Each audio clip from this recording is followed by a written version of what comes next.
ఉన్నాం. మీ రైట్ ప్రజాక్షేత్రంలో ఏ రోజైనా మేము నిలబడతాం. రైట్ దానికి ఎటువంటి ఇబ్బంది లేదు. రైట్ అరుణ గారు ఏమంటారు? గత ఎన్నికల్లో చివరి గంటలో భారీగా పోలింగ్ నమోదైంది, ఇదంతా ఈవీఎంల మాయాజాలమని వైసీపీ పదే పదే దీన్ని ఆరోపిస్తోంది. మేడం ఎప్పుడు కూడా ఇవాళకి కూడా వైసీపీ గ్రౌండ్ లోకి వచ్చిన ప్రతిసారి, అలాగే సురేష్ అన్న లాంటి వాళ్ళ ప్రతినిధులంతా కూడా మీడియా ముందుకు వచ్చిన ప్రతిసారి కూడా మాకు కూటమికి మధ్య ఓటు బ్యాంక్ వ్యత్యాసం పెద్దగా లేదు, మాకు ఇప్పటికీ 40% ఓటు బ్యాంక్ ఉంది, నమోదైంది అని చెప్తున్నారా లేదా? చెప్తున్నారు కదా.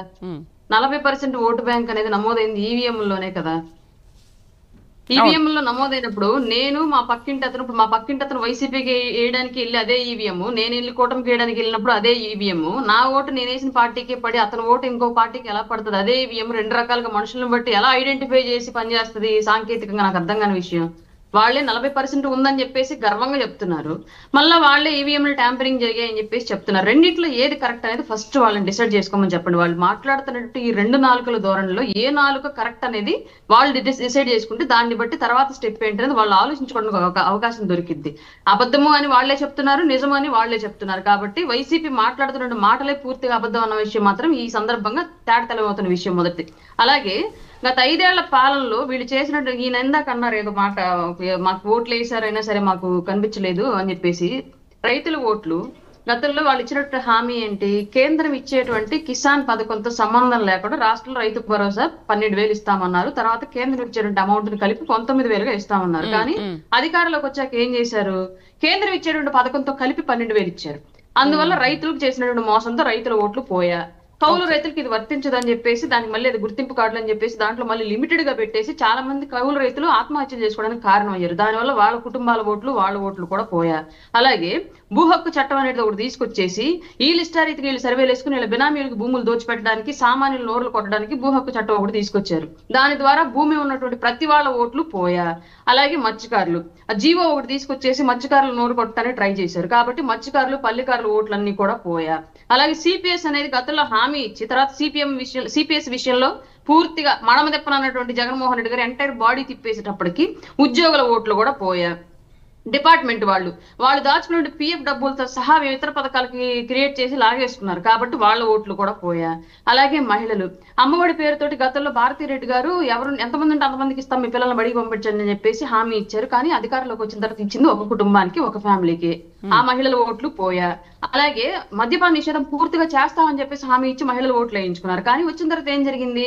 ప్రైవేట్ మద్యం షాపులు అయితే కనీసం ఇబ్బందికరమైన ప్లేసెస్ లో ఉంటే పోయి ధర్నాలు చేసి గందరగోళం చేసి షాప్ ముగించేవాళ్ళు. కానీ గత 5 ఏళ్ల పాటు ఏం జరిగింది? ప్రభుత్వమే మద్యం నడపడం మూలంగా కనీసం వాళ్ళకి ఇబ్బంది ఉన్నటువంటి ప్లేసెస్ లో ఆ మద్యం షాపులు మూయించడానికి కూడా ధైర్యం చేయలేని సిచ్యువేషన్ రాష్ట్రంలో మహిళలకు ఏర్పడింది. ఏదన్నా నోరు తెరిస్తే కేసులు పడ్డాయి. దాదాపుగా హెరాస్ చేశారు ప్రభుత్వం ప్రజల్ని, సామాన్య మహిళల్ని ఈ విషయంలో.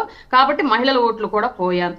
విద్యార్థులు ఫీజు రియంబర్స్మెంట్ అనే పేరు పెట్టి గతంలో స్కూల్ యాజమాన్యాలకు వేస్తూ ఉంటే స్కాలర్షిప్ పేరుతోటి ఏదైనా సరే స్కూల్ యాజమాన్యం ఇబ్బంది పెట్టేది కాదు, కాలేజ్ యాజమాన్యం ఇబ్బంది పెట్టేది కాదు. స్టూడెంట్స్ ని ఎగ్జామ్స్ రాయనిచ్చేది, సర్టిఫికేట్స్ ఇచ్చేది. ప్రభుత్వం ఆ బిల్లులు క్లియర్ చేసినప్పుడు వాళ్ళ అమౌంట్ తీసుకునేవాళ్ళు.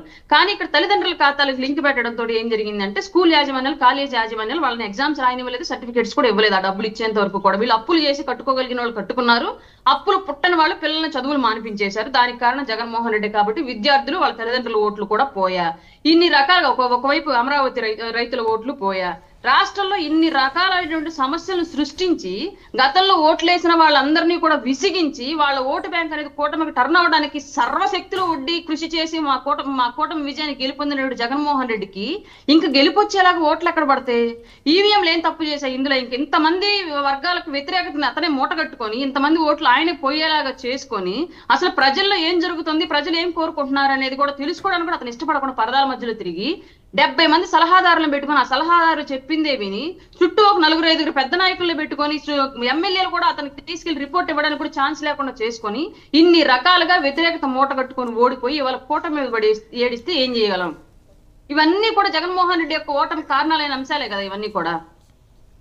బ్యాటరీ గురించి ఏదో మాట్లాడుతున్నారు సురేష్ గారు, రాయపేట అరుణ గారు. బ్యాటరీ అప్పుడేమో 20% ఉంది, ఆ తర్వాత పక్కకు పంపించేసరికి 98% ఉంది, 100% అవుతుంది అని వైసీపీ నేతలు అందరూ కూడా ఆ బ్యాటరీల గురించే మాట్లాడుతున్నారు. ఈ బ్యాటరీల సంగతి ఏంటి అసలు?